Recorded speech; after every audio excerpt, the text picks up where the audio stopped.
The input for this example problem, you can see as usual, we're reading in the mesh file and we're defining some outputs. The new thing here is the text output, which in this example will be actually used to write some history output. The next section is the domain section, where we define the material analysis, and we also define some variables that we can later use for boundary definition throughout the analysis. So the variable name is t, so the symbol t will later be replaced by the value of 0.1, which we have given here. So this is a nice feature if you have some inputs that you use often at different locations and you want to have a single place to change them. Define your own variable here in the domain section. The next thing is the region list. This we had already, where we do the material assignment. So our volume region beam has the material ALU assigned to it. So let's look into the material file. We'll open it up here. It's called by convention mat.xml. Let's see how it looks like. We have a mechanical material defined, which has a linear real valued density of 2,700, given in kilograms per cubic meter, so SI units. And we have the elasticity section defining a linear material behavior with isotropic material. And for an isotropic material, we specify elastic modulus and Poisson ratio. Both could be, in general, be complex valued. In our case, we only define the real valued parts, making them real valued. And finally, we have a mechanical damping defined, which will be used to compute the Rayleigh damping parameters. And these are given by the loss tangents delta and at a so-called measured frequency of 100 Hertz.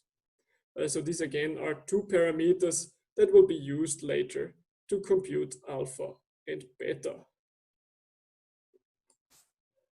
Looking further in the simulation input, we have another new thing is the node list, where we define so-called named nodes. So we give them a name, p end, for a point at the end of the beam, and the coordinates here are given at x 0.75, y and z are 0.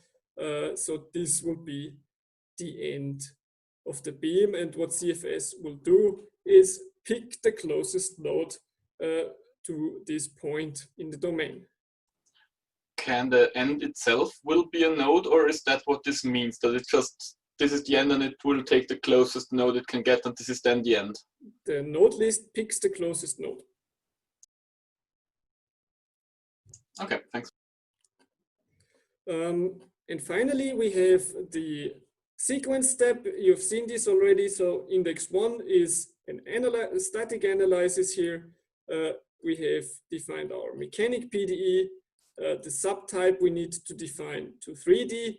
We could do mechanics also in 2D, that we have to select if we want to compute plane stress or plane strain or axisymmetric geometry. We compute on one single region, V beam, and define our boundary conditions.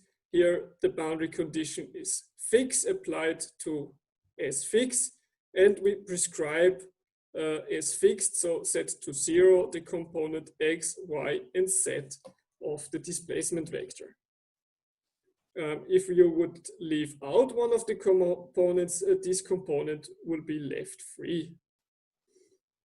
And finally, we prescribe a force density at the top. And here we prescribe only one component of the vector, being the Z component. And the value is minus 9.81 times 2,700. So CFS will directly parse this mathematical expression to a numeric value. Finally, we have result storage. So we have a node result of mesh displacement, which we want to specify at all regions. And we also want to get node results of the endpoint of the beam in addition. We want to have the mechanic stress, and we have a region result, which is an integrated result over the region, which is the mechanical deformation energy. So this is the elastic energy stored in the deformed structure. And this will be output to a text output, so we can read it directly with the text editor. The next analysis is in sequence step 2. So you can see you can cascade them. You only have to make sure that the indices are in order. You have to give them by hand. So starting from 1, this is index 2 for our eigenfrequency analysis. Here you see the parameters we have to specify for eigenfrequency analysis. First, we have to tell CFS this is not a quadratic eigenvalue problem, so no damping matrix is present. And we want to compute 10 eigenmodes around the frequency of the shift point, which is specified by 0 here. And we want to output the modes in normalized to the maximum displacement. Again, we have our PDE. The boundary conditions are a little bit shorter. We don't specify any loading here, since it's an eigenvalue analysis, just the clamping on the left-hand side as fix.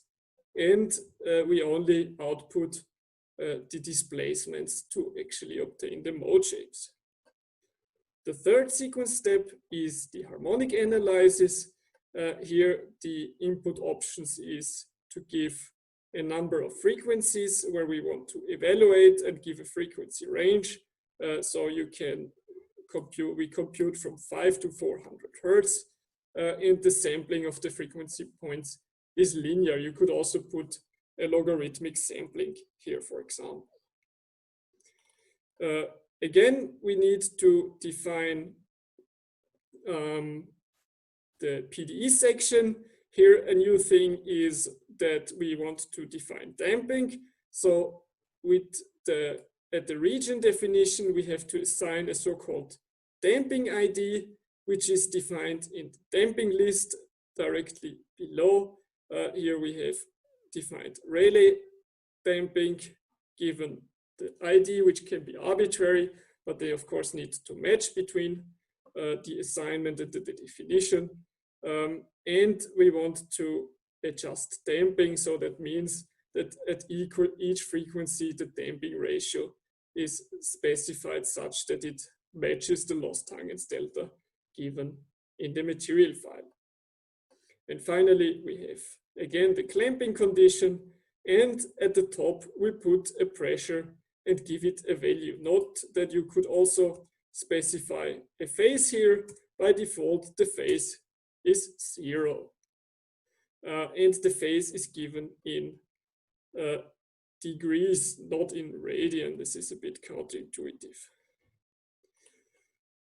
Finally, we have our output results. Again, we output the displacement and stress at all regions.